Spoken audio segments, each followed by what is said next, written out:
Sombong ni penyakit umat. Setiap kita ni ada penyakit ini. Kata orang putih, every generation imagine itself to be more intelligent than one that went before it and wiser than the one that comes after it.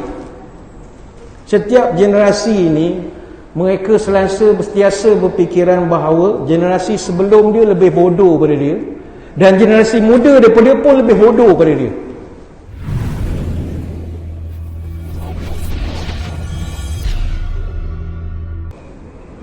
Assalamualaikum warahmatullahi wabarakatuh. Bismillahilladzi la yadurru ma'asmihi syai'un fil ardi wala fis sama' wa huwas sami'ul alim. A'udzu bi kalimatillahi tammati min syarri ma khalaq. Alhamdulillahi hamdan katsiran tayyiban mubarakan fihi kama yanbaghi li jalali wajhika wa li 'azimi sultanik. Allahumma salli ala sayyidina Muhammadin abdika wa rasulika an-nabiyil ummi wa ala alihi wa sahbihi wa sallim. Allahumma inna nas'aluka fahman nabiyyin wa hifzal mursalin wa ilhamal malaikatil muqarrabin. Ya Allah, kami mohon padamu kefahaman para nabi, daya hafalan para rasul, dan ilhamnya para malaikat muqarrabin. Allahumma aghnina bil ilmi wa zayyinna bil hilmi wa akrimna bit taqwa wa jamilna bil afiyah ya arhamar rahimin. Terima kasih yang berusaha Tuan Pengacara Majlis, yang saya hormati Tuan Nazir, para pegawai, ahli jawatan kuasa dan sukarelawan Masjid Kampung Johan Setia Kelang. Seterusnya tuan-tuan guru, para alim ulama, para habaib, muslimin muslimat, hadirin hadirat, tuan-tuan puan-puan, moga sekaliannya sejahtera dalam limpahan rahmah dan barakah. Saya dahului dengan penyataan tahmid kesyukuran atas pertemuan malam ini, dan seterusnya dapat kita bertatap muka, dan insya-Allah kita akan membincangkan satu tajuk, iaitu golongan yang paling dibenci oleh Rasulullah sallallahu alaihi wasallam. Hadirin hadirat sekalian, di antara perkara-perkara aksiomatis dalam syariat Islam adalah kita wajib cinta Nabi. Semua ulama sepakat wajib kita mencintai baginda, bahkan cinta kita kepada Nabi adalah sebahagian daripada cabang iman dan merupakan konsekuensi daripada syahadah Muhammadur Rasulullah.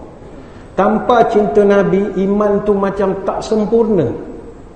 Justru para ulama, dia telah menyusun bab cinta Nabi ni dalam banyak kitab. Imam An-Nawawi Asy-Syafi'i misalnya, dalam kitab Sahih Muslim, dia menyusun bab tentang wajib cinta Nabi lebih daripada kita cinta kepada isteri kita, anak-anak kita, mak bapak kita, hatta semua manusia. Dan bab itu terselit di tengah-tengah Kitabul Iman dalam kitab Sahih Muslim, yang secara implisit mengisyaratkan bahawa cabang iman yang mustahak adalah cinta kepada Nabi lebih daripada cinta kita kepada segala-gala je di muka bumi ini. Namun kita tak bahaskan tentang soal kita cinta kepada Nabi. Yang kita nak tengok malam ini, Nabi sudi ataupun tidak membalas cinta kita itu. Andai katalah di masjid kita ni, di belakang dinding ini, katakanlah kita membayangkan ada Nabi tengah berada di bilik belakang. Kalau Nabi ada di belakang, apa kemungkinan untuk kita? Pertama, Nabi sudi untuk menerima atau berjumpa kita. Kemungkinan yang kedua, Nabi tak sudi pun jumpa dengan kita. Apa sebab tak sudi? Sebab Nabi menyampah tengok muka kita. Anak buaya tergenang-genang, buah keranji dalam perahu, hanya kita terkenang-kenang, rupa orang benci kita tak tahu. Kita sayang, rupanya dia benci. Maka ringkasnya, siapa golongan-golongan ini? Kita doa tidak masuk dalam kelompok ini. Ada satu hadis panjang daripada Jabir radhiyallahu anhu menerangkan tentang siapakah golongan yang paling Nabi cinta Dan yang kedua, golongan yang paling Nabi benci sekali. Siapakah mereka? Inna min ahabbikum ilayya wa aqrabikum minni majlisan yaumal qiyamati ahasinakum akhlaqa. Umat aku yang paling aku cinta, dan nanti hari kiamat dia duduk sebelah aku, orang itu adalah yang paling baik akhlaknya. The best of you in manners, Nabi sebut. Yang paling berjurus sekali, yang paling dekat dengan aku. Wa inna abghadakum ilayya wa ab'adakum minni majlisan yaumal qiyamah. Adapun umatku yang paling aku menyampah tengok muka dia, dan nanti hari kiamat dia duduk paling jauh, aku tak nak dia duduk dekat dengan aku. Siapakah mereka? Nabi sebut as-sarsarun wal mutasyaddiqun wal mutafayhiqun. Ketika Nabi menerangkan tiga perkara ini, sahabat pun mencelah bertanya, ya Rasulullah, qad alimna as-sarsarin wal mutasyaddiqin, famal mutafayhiqun ya Rasulullah. Ya Rasul, kami faham sarsarun tu siapa, mutasyaddiqun tu siapa, tapi mutafayhiqun ni siapa ya Rasulullah? Jawab Nabi, al-mutakabbirun, orang-orang yang sombong, kata Nabi. Hadis riwayat At-Tirmizi. Jadi inilah golongan yang Nabi memang menyampah betul tengok muka dia, iaitu orang yang sombong. Sombong ni tuan-tuan, jangan pandang orang, kita sendiri pun sombong tanpa sedar. Kerana sombong ini masalah setiap manusia. Orang kaya sombong ada, orang miskin ada tak sombong, berlambak-lambak. Dah lah miskin, sombong pula tu, minta duit zakat macam duit dia. Contoh. Orang sihat sombong, ramai. Orang sakit sombong pun ada juga. Sakit sombong. Orang cantik sombong, munasabah. Muka pecah rumah pun sombong juga, ramai. Sombong ni penyakit umat. Setiap kita ni ada penyakit ini. Kata orang putih, every generation imagine itself to be more intelligent than one that went before it, and wiser than the one that comes after it. Setiap generasi ini, mereka sentiasa berfikiran bahawa generasi sebelum dia lebih bodoh daripada dia, dan generasi muda daripada dia pun lebih bodoh daripada dia. Generasi lahir tahun 60-an, dia akan merasakan generasi lahir tahun 50-an lebih bodoh daripada dia. Dan dia merasakan generasi 70-an yang lahir lebih lambat daripada itu yang terpaling bodoh lah daripada dia. Generasi yang lahir tahun 70-an, dia akan rasa generasi tahun 60-an dah tak relevan lagi. Dan generasi yang 80-an lebih muda daripada itu terpaling tak relevan lagi. Generasi yang lahir tahun 80-an, dia merasakan generasi 70-an itu lebih bodoh dari dia. Dan generasi 90-an yang lahir selepas dia itu terpaling bodoh pada dia. Generasi lahir tahun 90-an, dia merasakan generasi lahir tahun 80-an lebih lembab daripada dia. Dan pasti dia merasakan generasi sunat laser itu terpaling lembab daripada dia. Generasi sunat laser pula rasa generasi 90-an lebih lembab bab IT daripada dia. Dan seterusnya, merasa generasi, begitulah seterusnya. Artinya semua kita ini terperangkap di dalam bingkai sombong ini. Umur kita sekarang, kita merasa orang tua tak sepatut pegang jawatan, tak sepatut gini bagi lalu orang muda. Orang muda pula kata, ini tak ada pengalaman. Kita merasa kita ni supreme. Tanpa kita sedar, orang lain pun merasakan kita bongok juga. Begitulah seterusnya. Sampailah bila? Sampai Abang Jamil hidup balik. Tak ada orang tak sombong. Kita semua sombong. Penceramah sombong, makmum sombong, imam sombong. Semua orang ada kesombongan dia. Tapi apa ciri sebenar sombong? Berdasarkan hadis yang kita bacakan tadi, itu kita kecilkan skop. Kalau tekan luas sangat pula nanti. Nabi sebab disebut secara direct perkataan sarsarin wa mutasyaddiqin, disebut direct. Kalau kita rujuk balik kepada hadis, ketika sahabat bertanya siapa mutakabbirun ni, sombong jenis apa ya Rasulullah? Kata Nabi, pertama yang aku menyampah tengok umat aku ni al-sarsarun. Sarsarun ni orang yang bahasa Inggeris panggil pompous. Pompous ni Someone who thinks they are more important than they really are. Dia selalu merasakan dia ni orang penting, VIP. Dia merasa dia perlu dihormati, diraikan, disambut dan sebagainya lagi. Itu sarsarun. Dan terselah peribadinya itu bila dia berbicara dengan orang. Yang Nabi maksudkan sarsarun ni, kata ulama', dia mencelah percakapan orang kerana dia nak menampakkan dia penting. Kalau dalam mesyuarat, dia je nak cakap. Pengusi pula jadi diam, dia pula lagi banyak cakap. Dia nak menunjukkan, I'm here, saya ada di sini. Dia cakap. Kalau dalam majlis, muka dia je bercakap. Pas dia. Sarsarun dia panggil. Nak menonjolkan, dia nak marketkan diri dia. Kalau duduk bersembang dengan kawan-kawan, menyampuk percakapan orang lain, seolah-olah dalam majlis itu tak ada orang boleh bercakap melainkan dia. Sebab itulah kita bab ni, kita kena hati-hati sungguh-sungguh. Khususnya duduk dalam mana-mana majlis, kalau nak mencelah dan sebagainya, ada adab dia. Orang tengah berikan hujah, kita dengar. Jangan kita terus potong. Itu yang jadi pergaduhan dalam masyarakat. Orang tu tak habis bercakap, you listen to me. Bila tak ada orang nak listen lalahnya. Orang ni cakap, orang ni tak habis cakap, dia potong-potong. Itu kan ciri sombong. Jangan. Hatta kata ulama', sarsarun ni orang yang bila orang bercakap, tanya. Cakap dia tanya. Cakap tanya. Jangan. Hatta nak bertanya pun ada adab. Sebab itu kita dalam masyarakat, dalam majlis, dalam mesyuarat, dalam kelas pengajian apa saja, salah satu ragam manusia yang kita selalu tengok, dia suka mencelah untuk bertanya soalan.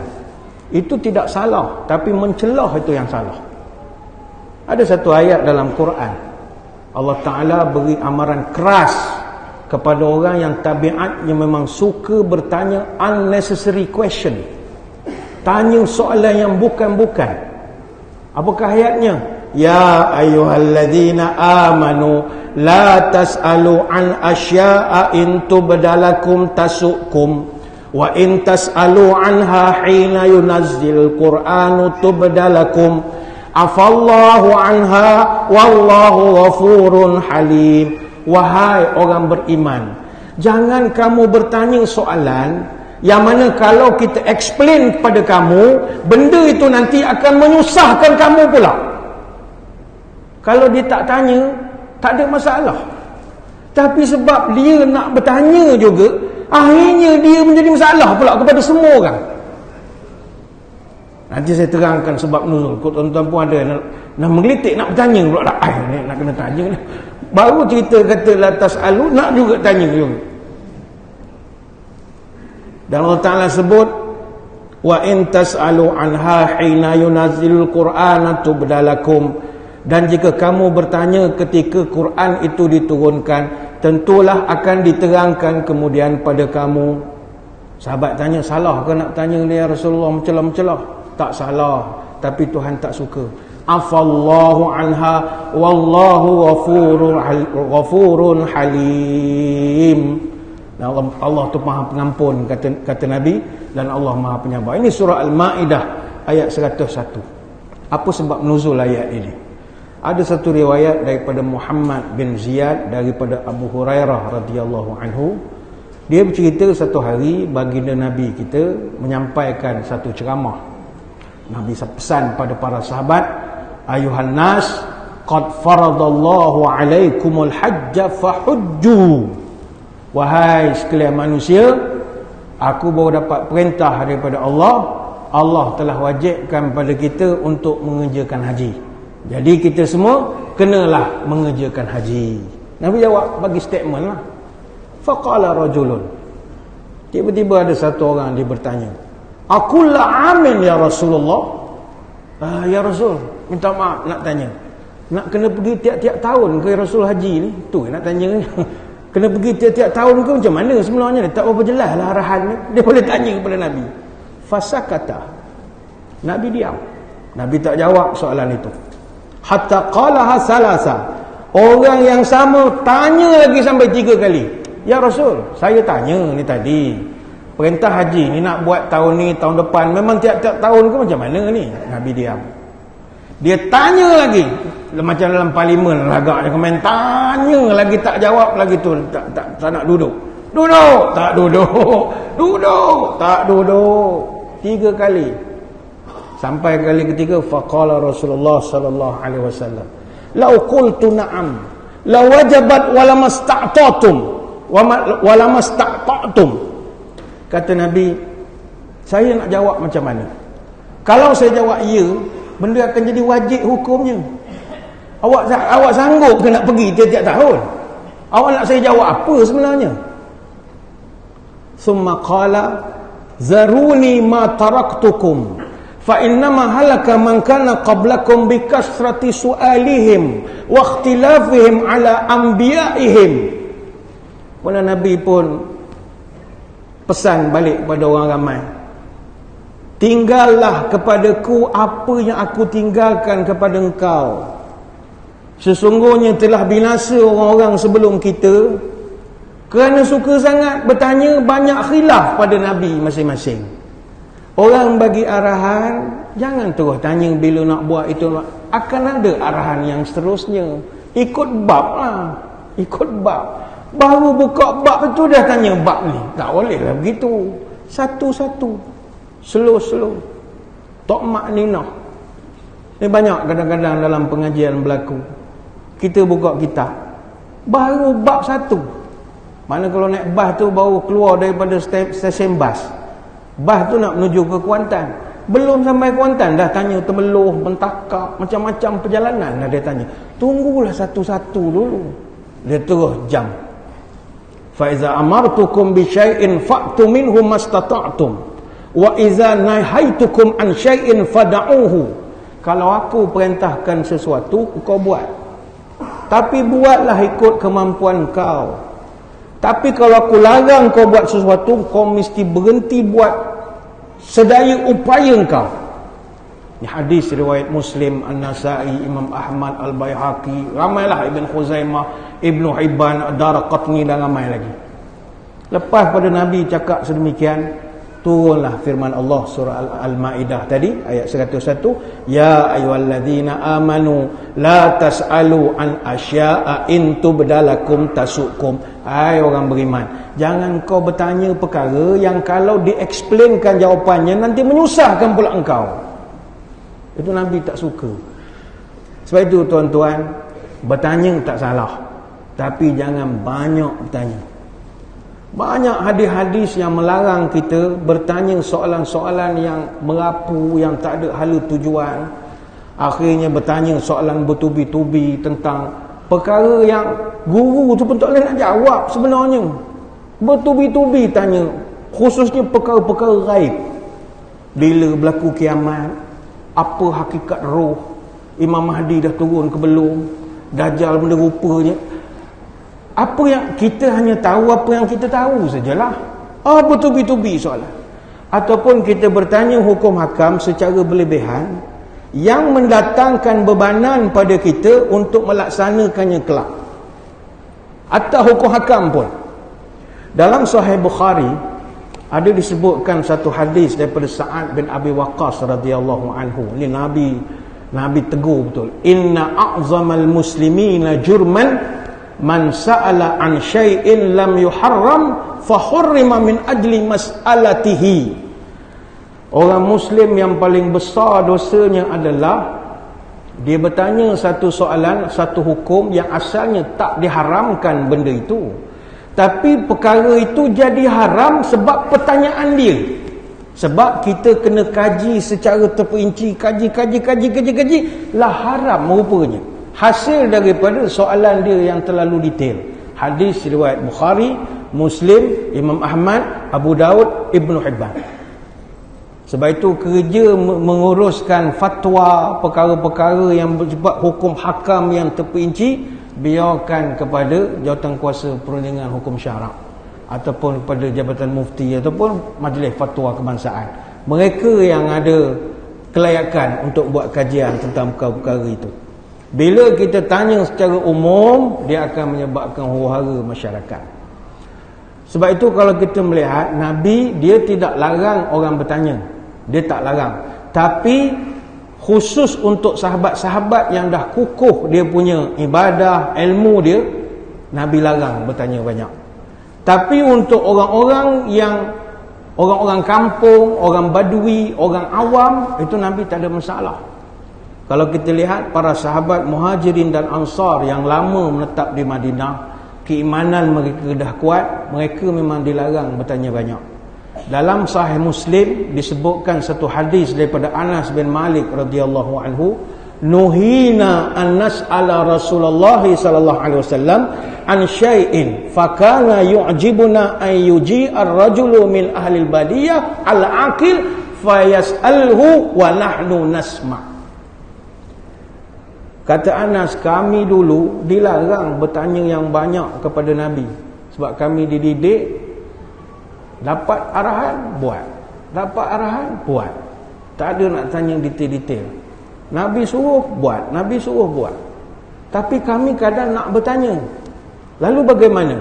Justru adalah sesuatu yang menggembirakan kami apabila dalam majlis pengajian datang orang-orang ahlil badiyah al-aqil, orang-orang kampung, orang-orang badui daripada pedalaman datang dalam majlis, fayas'alahu, kerana mereka diberi peluang oleh Nabi untuk bertanya, wa nahnu nasma', maka disitulah kami berpeluang untuk mendengar soal jawab.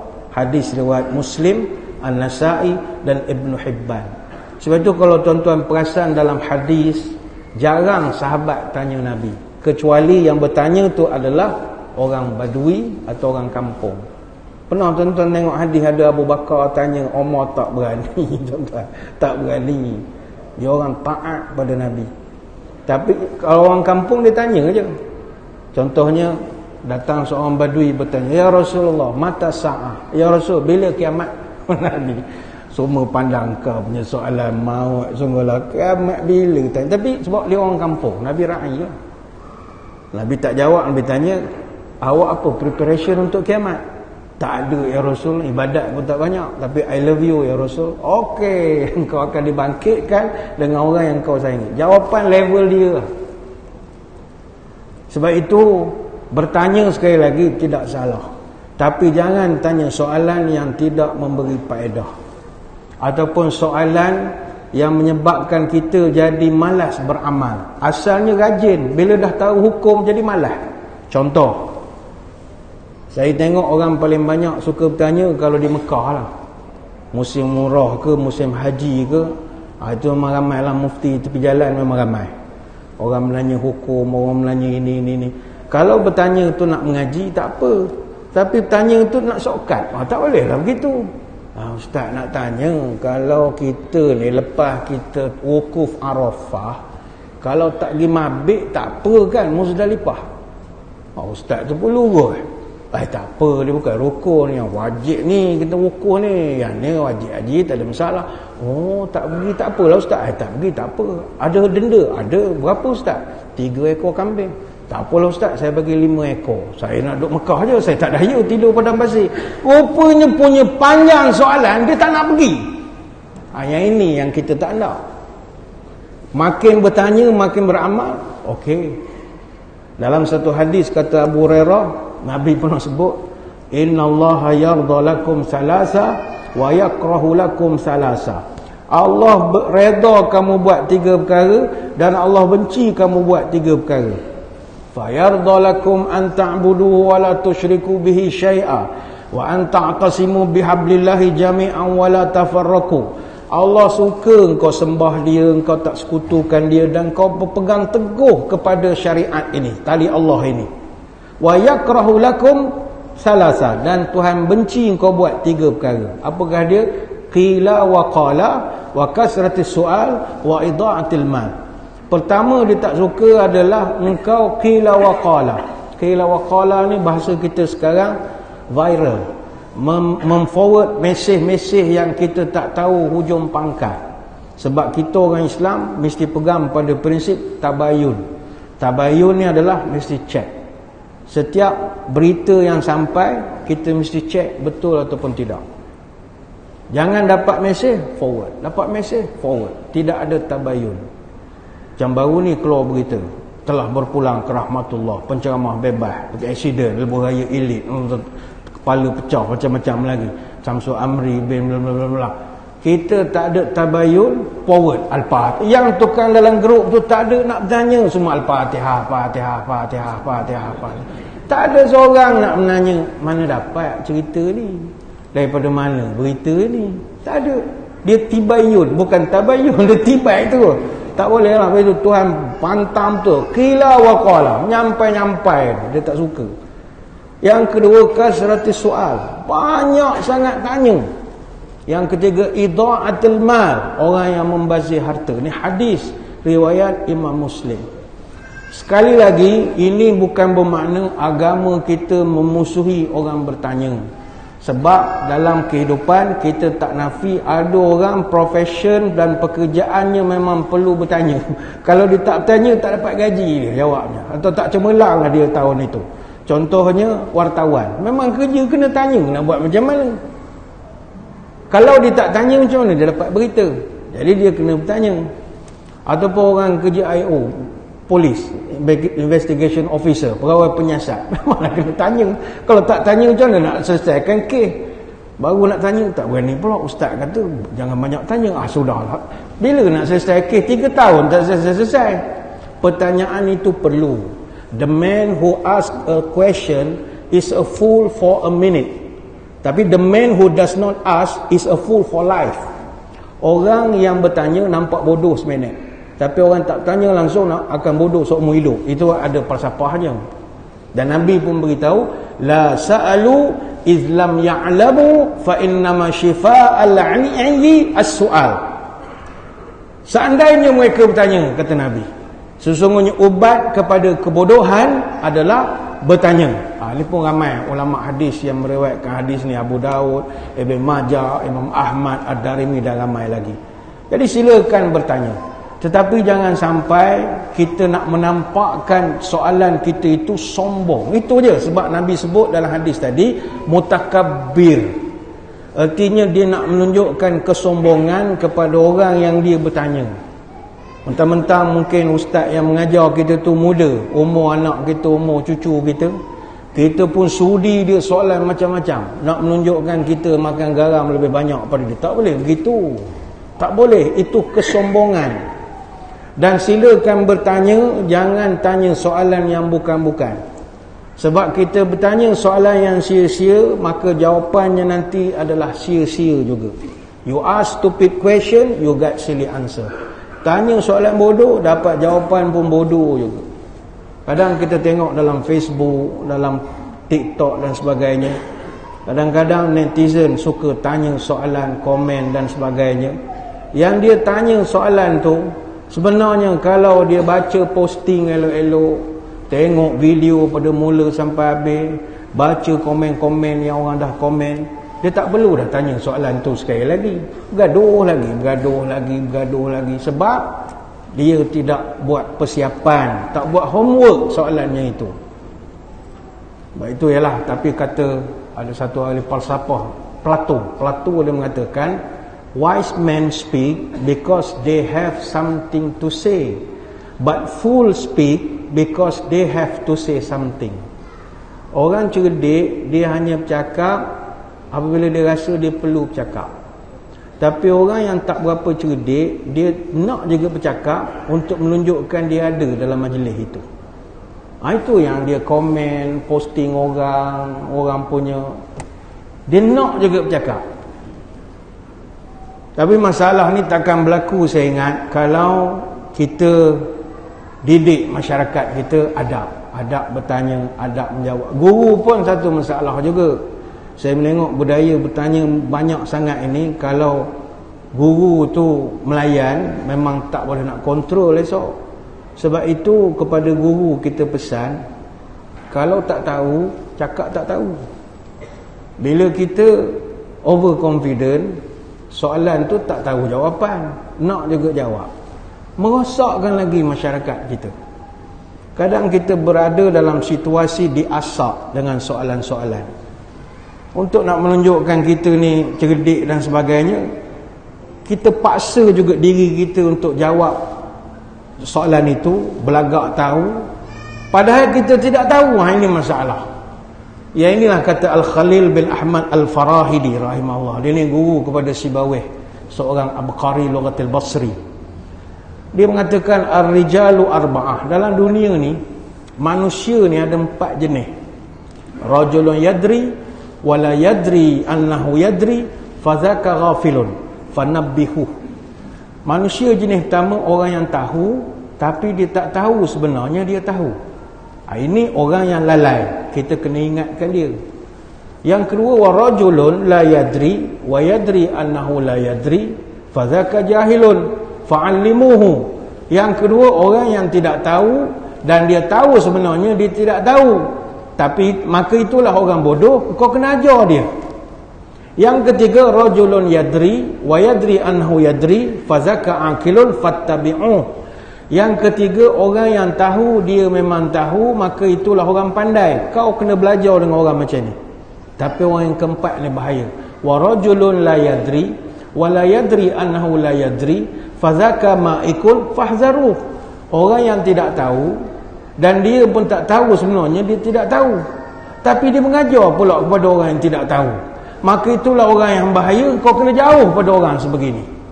Dia tak tahu, dia tak ada ilmu, tapi dia mengajar pada orang yang sama bodoh macam dia je sebenarnya. Ini kita panggil jack of all trades but a master of none. Hati-hati bila kita melihat kiri kanan sekarang ini, penipuan banyak. Payahlah nak membezakan mana yang betul, mana yang salah. Maka betul Nabi pernah menyebutkan, innaha satati 'alan nasi sinuna khudda'ah. Nanti akan datang pada umat aku satu zaman, tahun-tahun yang penuh penipuan je. Tiap-tiap hari kau akan melihat pembohongan. Yusaddaqu fiha al-kadhibu wa yukazzibu fiha as-sadiqu. Kau akan tengok ketika itu orang yang pembohong dipercayai cakapnya oleh orang ramai, dan orang yang jujur dicop sebagai pembohong. Kau akan tengok musim itu. Wa yu'tamanu fiha al-kha'inu wa yukhawwinu fiha al-amin. Kau akan tengok juga seorang pengkhianat akan diangkat sebagai orang yang dipercayai. Adapun orang yang amanah dituduh, difitnah pula sebagai pengkhianat. Dan kata Nabi, wa yantiqu fiha ruwaibidah. Dan yang paling aku takut ketika itu, puak-puak ruwaibidah akan bercakap. Qila wa ma ruwaibidah. Sahabat bertanya, ruwaibidah tu apa ya Rasul? Kata Nabi, as-safihu yatakallamu fi amril ammah. Ruwaibidah ini adalah orang bodoh tapi menjadi juru bicara umat. Ini hadis dalam Musnad Imam Ahmad, disyarah, dita'liq oleh Syekh Ahmad Syakir. Orang yang tak ada ilmu, as-safih ni dalam bahasa Arab terjemahannya bodoh lah. Bodoh macam kasar pula. Saya ingat daripada awal ceramah ada 16 kali dah saya sebut bodoh kan. Jadi bodoh semua kita ni kan. Dia jangan 40 kali sebut bodoh ni. Kita tukar pandai lah. Orang pandai tapi nak jadi champion umat, nak memberi pencerahan dan sebagainya. Tak boleh begitu. Huzaifah Ibn Yaman ada bawa satu riwayat tentang fenomena ruwaibidah ini. Kata Huzaifah, hatta yuqalu lirrajul ma ajladahu ma azrafahu ma aqalahu wa ma fi qalbihi mithqala habatin min khardalin min imanin. Kata Huzaifah, Nabi pernah sebut, nanti kau akan tengok satu orang bercakap, dia akan dipuji oleh pengikut-pengikut, peminat-peminat top pen dia lah, subscriber dia, follower dia. Dia akan ma'ajladahu, kuatnya dia, cerdiknya dia, hebatnya dia, kata dia punya follower memang terpukau lah, semua macam dah kena jampi. Hebat dia, Masya Allah, memang bisa ayat, terror dia. Tapi kata Nabi, wa ma fi qalbihi mithqalu habatin min khardalin min iman. Padahal orang itu iman dia sebesar biji sawi pun tak ada, kata Nabi. Ini hadis dalam Sahih Al-Bukhari, kitab Ar-Riqaq, bab raf'ul amanah, dan dalam Sahih Muslim juga dalam kitab Al-Iman, bab raf'ul amanah wal iman min ba'dil qulub. Ini yang Nabi sebut fenomena manusia mencari ilmu dengan orang yang lebih bodoh daripada dia. Kita takut kita menghadapi zaman itu. Ada satu riwayat daripada Imam Abdullah bin Mubarak dengan sanad daripada Abu Umayyah Al-Jumahi, inna min asyratis sa'ah salasa. Tanda kiamat ada 3. Ihdahunna ayul tamasal ilmu indal asaghir. Salah satunya kata Nabi, ilmu diambil daripada orang-orang jahil. Ini dalam kitab Az-Zuhud karya Ibnul Mubarak. Mari kita teladani para salafus salih, kita teladani cara Rasulullah sallallahu alaihi wasallam. Nabi kita dulu pun orang tanya dia soalan, dia tak terus jawab. Ada masa dia senyap, ada masa dia jawab, ada masa dia senyap. Ada satu riwayat daripada Ibnu Umar radhiyallahu anhu, dia ceritakan ada seorang tanya kepada Nabi, ya Rasulullah, dalam dunia ni apakah tempat yang paling buruk sekali yang Tuhan tak suka? Apakah tempat paling tak elok sekali? Tuan-tuan, kalau soalan ni tanya pada tuan-tuan, tuan-tuan boleh jawab. Apa masalah nak jawab soalan begitu? Bukan tanya hukum hakam. Tapi Nabi ni nak ajar adab. Orang tanya dia apa tempat yang paling buruk, Nabi jawab, saya tak tahu. Nanti saya tanya dulu kepada Jibril. Ini Nabi kita. Kemudian selepas beberapa ketika datang Jibril, Nabi tanya kepada Jibril, wahai Jibril, ada sahabat tanya apa tempat yang paling tak elok sekali dalam dunia ni, apa benda ya Jibril? Maka kata Jibril, ginilah, saya pun tak tahu juga. Saya cek dulu dengan Mikail boleh? Ini sifat malaikat.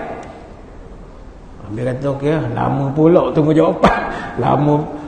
Sekarang bagi soalan terus jawab. Oh, Nabi dulu. Nanti saya tanya Jibril dulu. Ya, nanti saya tanya Mikail dulu. Kemudian setelah sekian lama, Jibril pun datang. Maka dia pun bacakan hadis kepada Nabi.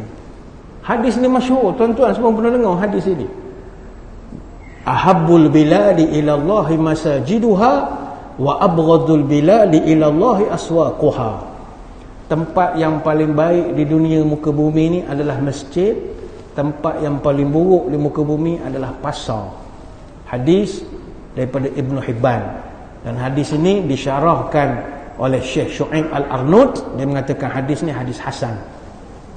Bayangkanlah adab. Kita cerita adab.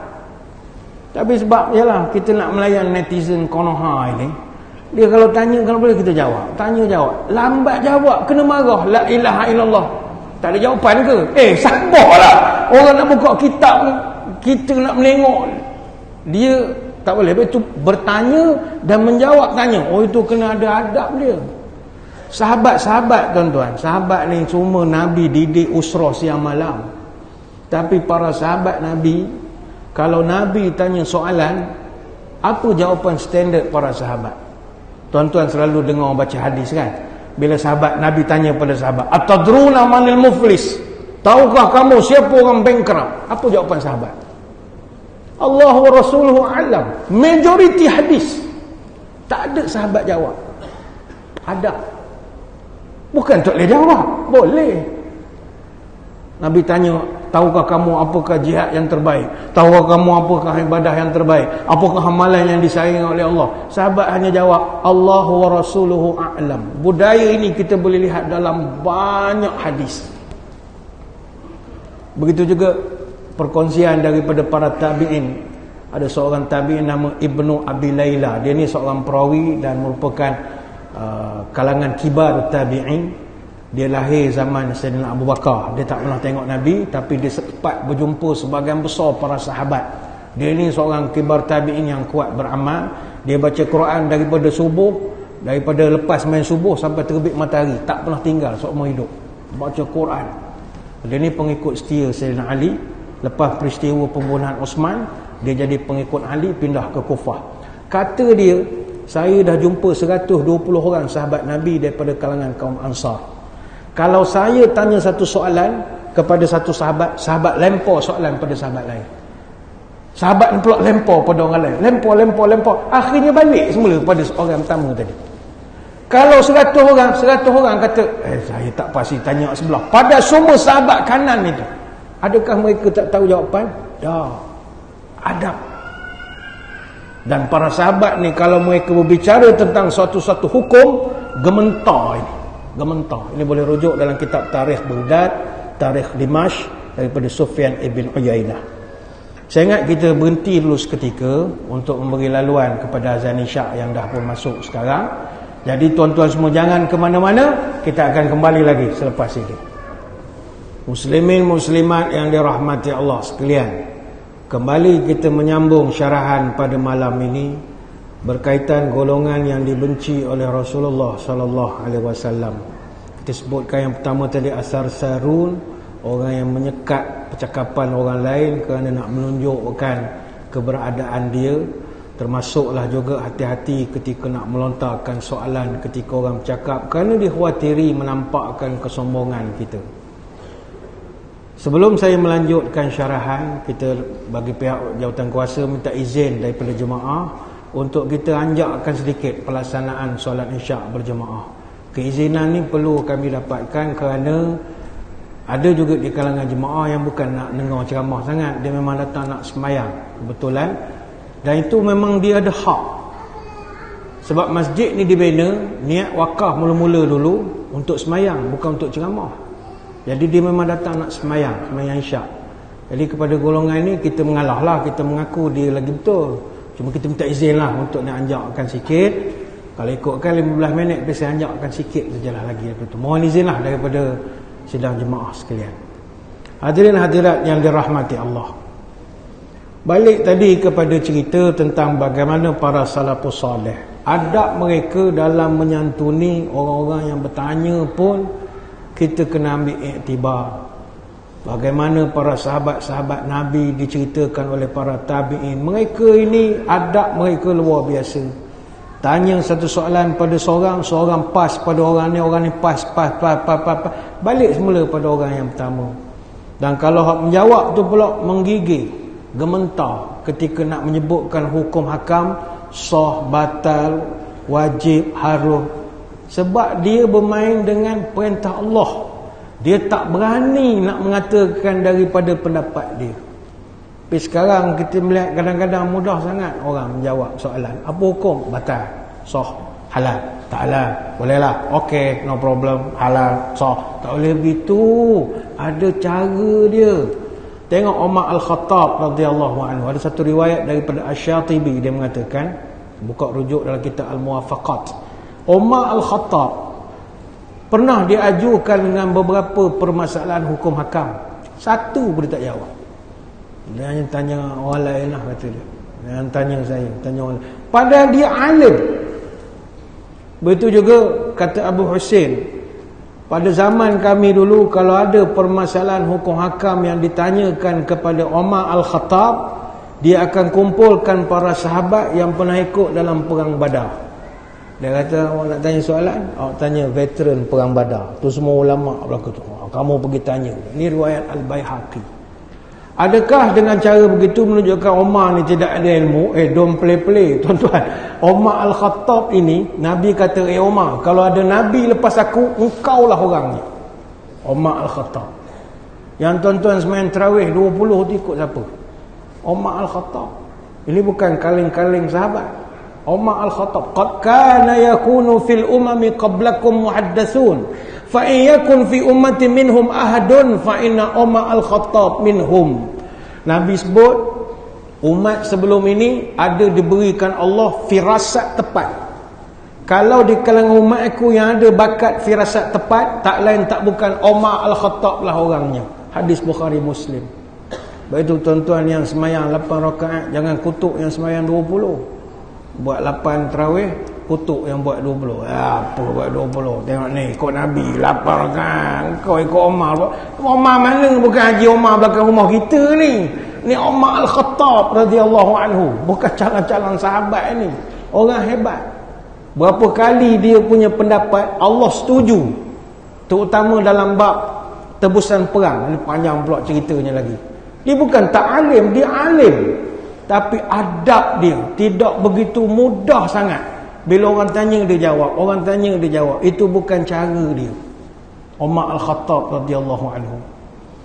Sebab itu kalau kita menengok lagi dalam sejarah bagaimana kita melihat Malik bin Anas rahimahullah, Imam Malik. Imam Malik ni kata Al-Haytham bin Jamil, Imam Malik pengasas mazhab Maliki. Aku tengok sendiri Imam Malik bin Anas ditanya kepada dia 48 soalan hukum hakam agama. Dia jawab 32 saja soalan. Yang balance semua dia jawab aku tak tahu. Tu tara Imam Malik itu. Mana tak tahu, jawab tak tahu. Mana boleh bring forward next week, okey, kelas minggu depan lah saya bincang balik, saya tak pasti soalan ini. Itu adab dia. Ini boleh rujuk dalam kitab Adabul Mufti wal Mustafti. Ada kitab khas adab nak memberi fatwa, ada. Bukan boleh suka-suka hati. Ada satu kisah Atha bin Abi Rabah rahimahullah. Dia cerita Abdul Aziz Ar-Rufa'i, dia ni perawi hadis daripada kalangan tabi'in.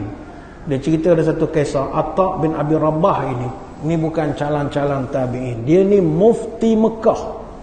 Dulu dia pegang jawatan mufti Mekah. Pernah orang tanya dia satu permasalahan agama. Apa jawapan dia? Saya tak tahu jawapan dia. Orang yang bertanya itu marah. Kalau mufti tak tahu, nak suruh saya tanya siapa lagi? Takkan itu pun tak tahu ustaz? Ustaz jawab je lah pendapat ustaz sendiri, apa masalahnya? Ustaz kan mufti. Apa Atha bin Abi Rabah jawab? Saya malu kepada Allah untuk menjadikan pendapat saya untuk pedoman hamba dia di muka bumi. Ini riwayat Ad-Darimi. Dia malu, dia kata. Kalau saya nak bagi pendapat pun saya bawakan hadis, bawakan Quran. Bagi saya peluang untuk saya rujuk, kaji lebih mendalam, nanti saya beri jawapan kemudian.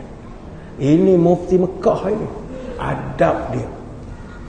Lepas itu kata Imam Asy-Syafi'i, tidak halal bagi seorang mengeluarkan fatwa dalam agama ini kecuali dia ada 9 sifat. Pertama, dia berilmu dengan kitabullah. Yang kedua, dia faham ilmu nasih mansukh. Nasih mansukh ni Quran, dia ada ayat yang telah kita ayat dinasahkan, dimansukhkan atas sebab-sebab tertentu. Yang ketiga, dia kena faham hukum muhkam dan mutasyabih dalam Quran. Yang keempat, dia kena tahu ilmu ta'wil dan tanzil. Yang kelima, dia kena kenal ayat itu makki atau madaniyah. Macam tadi imam kita baca surah rakaat pertama, rakaat kedua. Tu makkiyah ke madaniyah? Kalau tak tahu jangan bagi fatwa. Tak tahu aku madani ke makki, tak tahu mana tak payah bagi fatwa lah. Makkiyah madaniyah pun tak tahu. Tak layak lagi.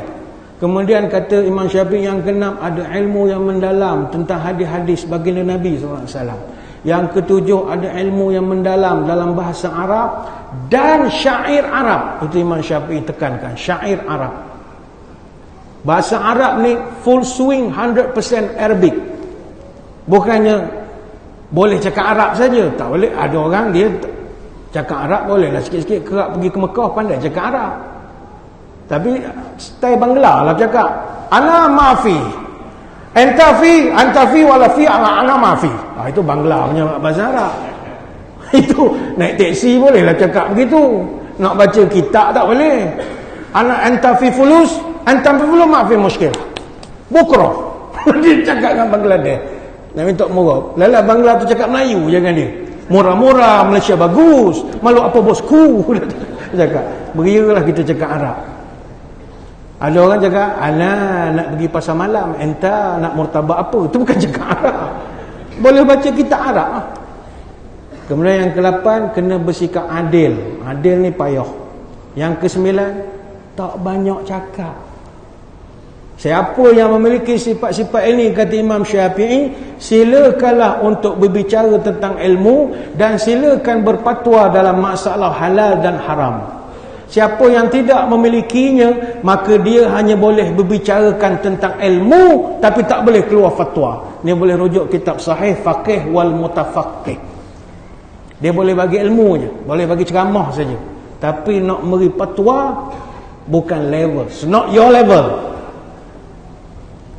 Baik itu kita di Malaysia, Nak dapat orang individu 9 level ni tak ada. Payah. Kalau negeri-negeri pun dia ada jawatankuasa fatwa masing-masing. Apa yang mereka buat adalah dia kumpul antara 9 hingga 15 orang dalam satu jawatankuasa. Jadi setiap seorang tu ada satu sifat. Jadilah seorang pandai bahasa Arab, seorang ni dia kumpulkan dapat buat satu hukum. Sebulan sekali mesyuarat, dia bincanglah apa hukum. Macam-macam lah fatwa negeri-negeri ni ada macam-macam. Tiap-tiap bulan mereka mesyuarat. Tapi lepas keluar fatwa nak kena gazetkan, nak diwartakan, banyak proses undang-undang. Kemudian kadang hukum hakam tu terlampau complicated sangat, nak bawa ke masjid pun tak sesuai. Orang jadi bengong mendengar. Contohnya apakah hukum baru ni ovari hamster untuk pembuatan ubat hamda, tak ingat ke nama. Dalam banyak-banyak binatang dalam dunia, hamster boleh keluarkan benda tu. Dan pada hamster tu pula ovari dia saja. Mana hidung dia, dada dia tak boleh. Pada ovari saja. Dalam hamster, ovari pula. Dalam tu kita bahas lah. Tak boleh ke ambil binatang lain? Oh tak boleh ustaz. Orang perubatan kata ini dia boleh 3 binatang je. Pertama babi, kedua beruk. Beruk pula beruk Afrika ya. Beruk zoo Malaysia tak boleh. Yang ketiga hamster. Jadi pilih 3. Sudah. 3 binatang je. Ayam tak boleh? Belum lagi. Tak ada kaji. Jadi mendengar kita baru keluarkan hukum. Artinya bukan satu benda yang senang.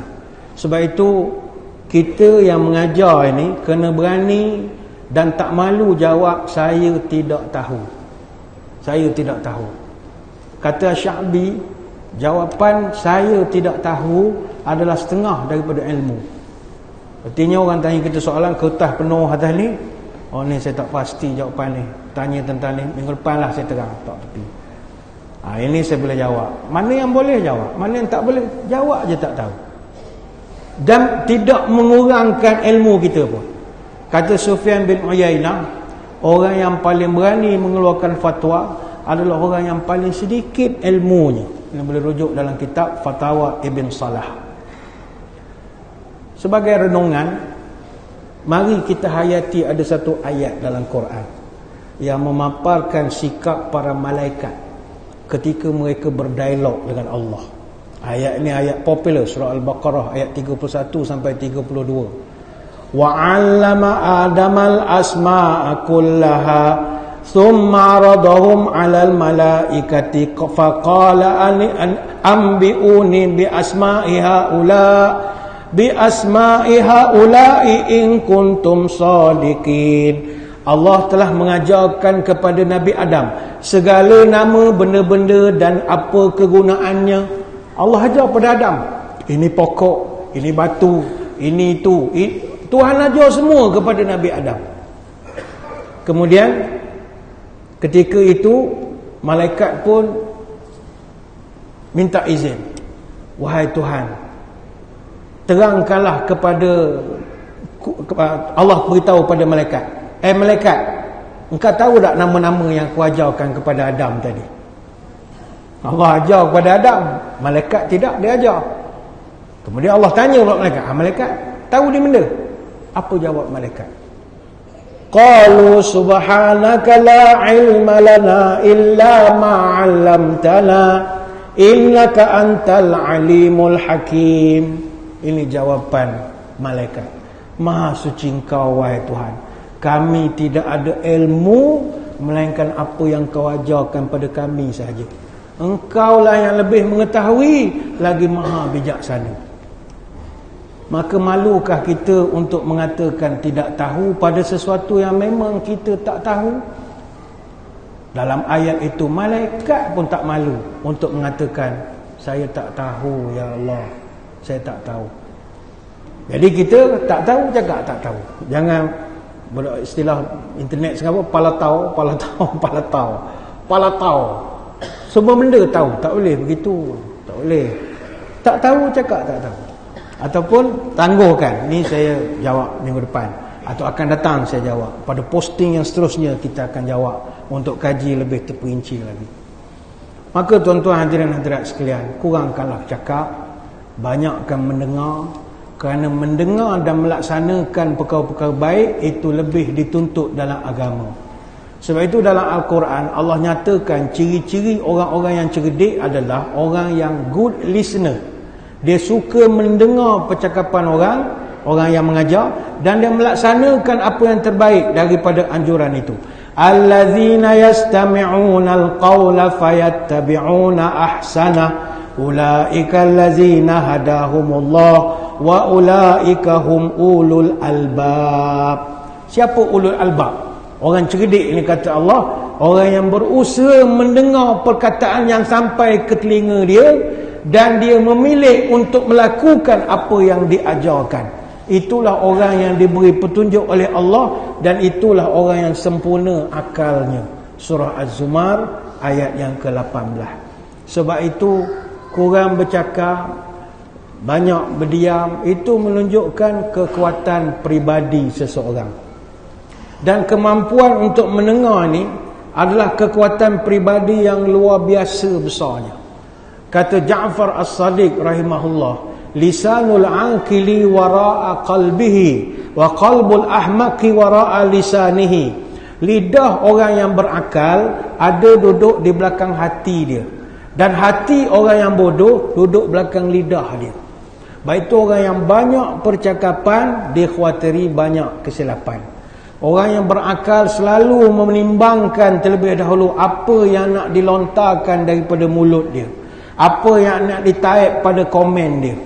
Tapi bagi orang yang bodoh, mereka akan bercakap apa saja yang terlintas di hati dia tanpa memikirkan akibat dia.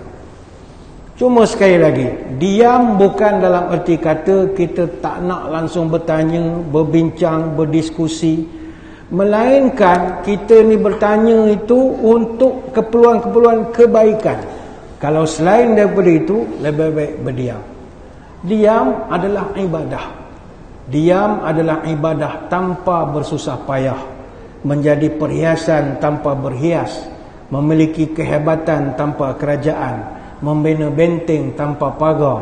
Mempunyai kekuatan budi tanpa perlu meminta maaf berlebihan. Memberi istirahat kepada kedua malaikat pencatat amal dan menutup segala aib dan masalah. Sebab itu perbuatan banyak bercakap, mencelah percakapan orang walaupun untuk niat bertanya, itu boleh menjerumuskan kita kepada simbol kesombongan.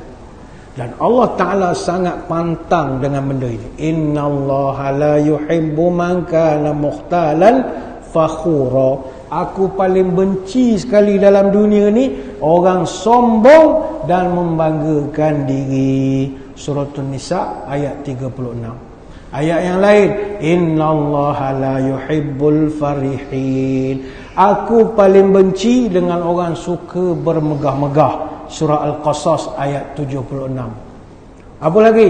Innallaha la yuhibbu kulla mukhtalin fakhur. Aku cukup benci dengan orang yang takbur, yang membanggakan diri. Surah Luqman ayat 18. Apa lagi? Wallahu la yuhibbu kulla mukhtalin fakhur. Aku paling benci orang yang membanggakan diri dan menunjukkan kelebihan dia. Surah Al-Hadid ayat 23. Kenapa Allah benci orang sombong? Kerana sombong adalah pakaian Allah. Kesemua sifat mazmumah ini amat dibenci oleh Allah. Yang layak sombong hanya Tuhan saja. Kalau kita tengok dalam Quran, Allah memang dia membesarkan diri dia. Akulah maha perkasa, lagi maha kuat. Tuhan je layak buat begitu.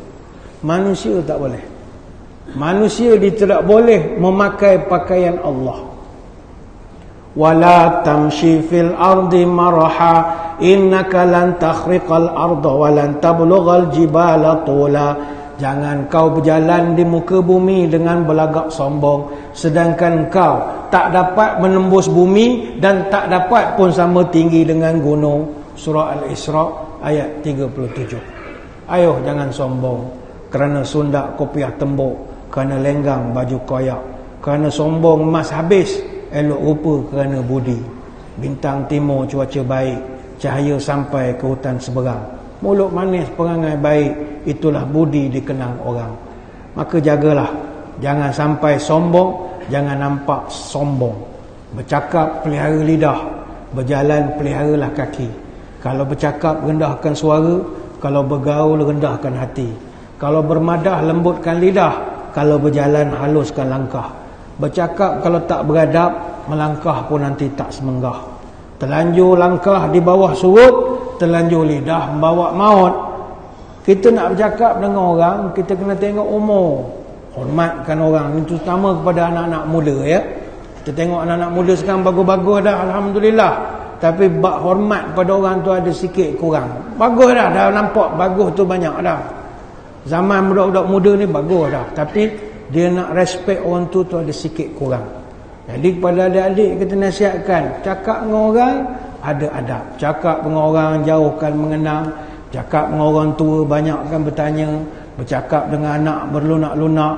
Bercakap dengan isteri isi mengisi. Cakap dengan suami ingat mengingati. Cakap dengan mentua jaga-berjaga. Cakap dengan menantu bertentu-tentu. Cakap dengan sahabat berhemat-hemat. Cakap dengan kawan segan menyegan.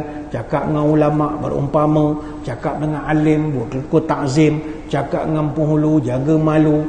Cakap dengan mak agak-agak. Cakap dengan nenek berbaik-baik. Cakap dengan datuk berelok-elok. Cakap dengan guru elokkan kelaku. Cakap dengan tetangga maniskan muka. Apa sebab? Kerana lidah aib terdedah. Kerana cakap malu tersingkap. Kerana pulut santan terasa. Kerana mulut badan binasa. Kerana pulut santan binasa. Kerana mulut badan merasa. Kalau nak bertanya sekalipun, adab kena jaga. Santun bertanya menurut alur. Santun bertanya maniskan muka. Adab bertanya baik-baik. Syarak dan adat mesti ditelik. Bertanya jangan semena-mena supaya tidak jadi bencana. Bertanya jangan sampai menista supaya tak jadi silang sengketa. Sebelum bertanya, tengok rupa. Sebelum menegur, tengok dulu umur. Kalau nak menegur pun ada cara. Elok bertanya, bawa faedah. Buruk bertanya, bawa fitnah. Kalau bertanya niatnya buruk, mana pergi pun orang mengutuk. Kalau bertanya mendabik-dabik dada, orang menyampah, manfaat pun tak ada. Elok bertanya, bawa manfaat. Buruk bertanya, bawa mudarat. Kalau bertanya mencaci maki, mana pergi pun orang membenci. Kalau bertanya cara tak senonoh, alamat hidup akan bergaduh. Jadi ini yang dimaksudkan dalam konteks as-sarsarun. Dalam pembicaraan sehari-hari, kita jangan, orang bercakap biarkan dia bercakap, orang mengajar biar dia mengajar. Nanti ada ruang bertanya, kita bertanya, boleh berdiskusi cara yang baik. Itu adabnya. Itu yang pertama. Yang kedua, yang merupakan golongan yang dibenci oleh Nabi, ini yang kedua, yang terakhir. Yang dalam hadis disebutkan bahawa orang yang paling dibenci oleh Nabi adalah al-mutafaihikun. Mutafaihikun. Sahabat pun bertanya, siapakah al-mutafaihikun ini?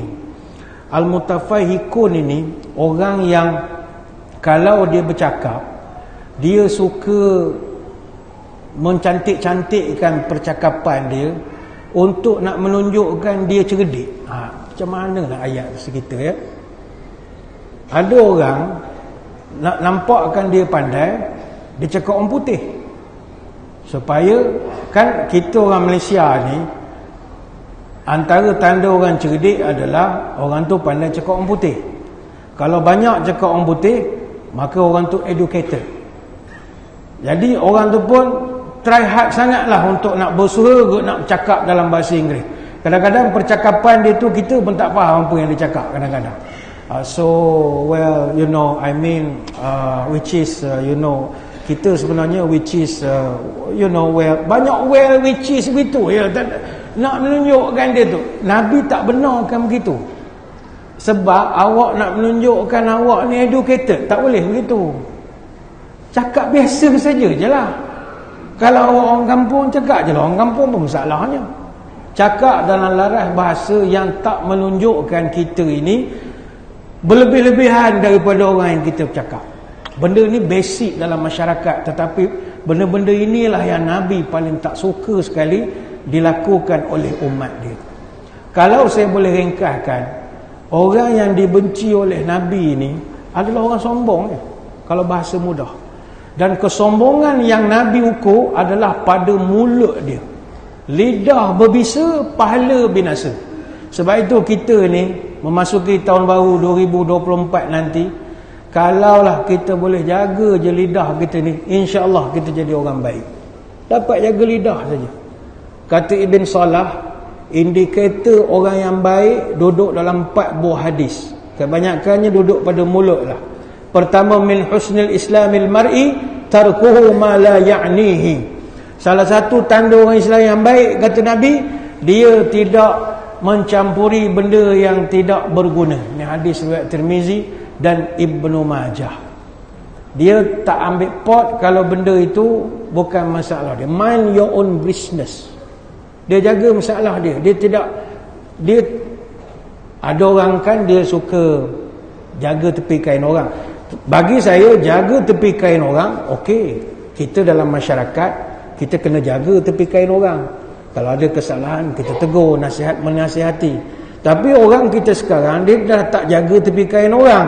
Dia masuk dalam kain orang. Ini masalah. Dia mengorek, menggali rahsia yang disorok. Orang tu dah sorok dah dalam kain dia. Dia masuk dalam kain, dia gali. Dia cari-cari. Memang jumpa lah kalau cari. Kita ni semua yang kopi atas kepala ni. Kalau orang nak mencari zaman silam kita, jahanam kita. Kita bukan macam ni sekarang ni dulu. Dulu macam-macam jin dalam kampung ada, rock kapak ada, macam-macam pesen. Kalau orang korek rahsia, jahanam. Habis macam-macam benda. Sekarang dalam baru okey sikit. Dulu zaman muda, rokok sambung puntung. Habis sekarang ni banyak penyakit ni, warak lah sikit, pegang tasbih banyak. Tapi kalau orang gali balik, siapa suruh kau korek? Korek jumpa lah. Tak boleh. Agama tak ajar benda begitu. Yang kedua, atan nabiyyu rajulun faqala murni bi amrin la tukthira alaihi hatta aqilahu. Qala la taghdab. Seorang lelaki datang jumpa Nabi, ya Rasul, ajarkan saya satu amalan yang kalau saya dapat, saya tak perlu belajar dengan orang lain. Apa jawab Nabi? La taghdab. Jangan marah. Sahabat tanya, itu je ke? Yang lain? La taghdab. Jangan marah. Dia pula jadi marah pula. Takkan itu je? Yang lain? Jangan marah. Okey. 3 kali Nabi jangan marah. Jadi yang kedua, masuk tahun baru depan, usahlah mau marah tuan-tuan. Nak keluar sempang kau orang tak bagi, usahlah maki hamum. Pagi-pagi buta dah. Maki orang itu, maki bodoh kau orang itu bodoh. Kita baru keluar sempang rumah dah maki orang. Baru pukul 7 maki orang. Janganlah begitu. Buka tingkap, angkat tangan. Assalamualaikum. Relax-relax hidup dan salam marah. Sakit jantung je. Relax sajalah. Umur dah meningkat ni, nak happy-happy hidup ni, malah nak kelahi. Orang nak berdebat, nak lentak lah pergi berdebat. Tak nak lah. Kita nak, bila umur dah meningkat, kita malah nak kelahi. Malah ada orang komen, posting ke apa, boleh nak jawab, tapi bergaduh. Lentak kau. Aku dah terang, kau tak nak faham, sudah selesai masalah. Jangan bergaduh. Yang ketiga, la yu'minu ahadukum hatta yuhibba li akhi ma yuhibbu li nafsi. Tidak beriman sempurna iman kamu kalau kamu tak sayang pada saudara kamu sebagaimana kau sayang pada diri kau sendiri. Jadi tahun depan kita kena sayang sesama kita. Sama kita ni mesti ada kasih mengasihi.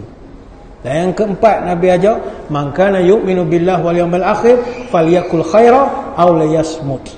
Siapa yang percaya ada Allah, percaya ada hari kiamat, maka falyakul khaira, cakap saja yang baik-baik. Kalau tak ada apa yang kau nak cakapkan, la yasmut, diam ajalah. Ini hadis riwayat Bukhari dan Muslim. Speak a good word or remain silent. Cakap yang elok-elok atau diam aja. Diam saja.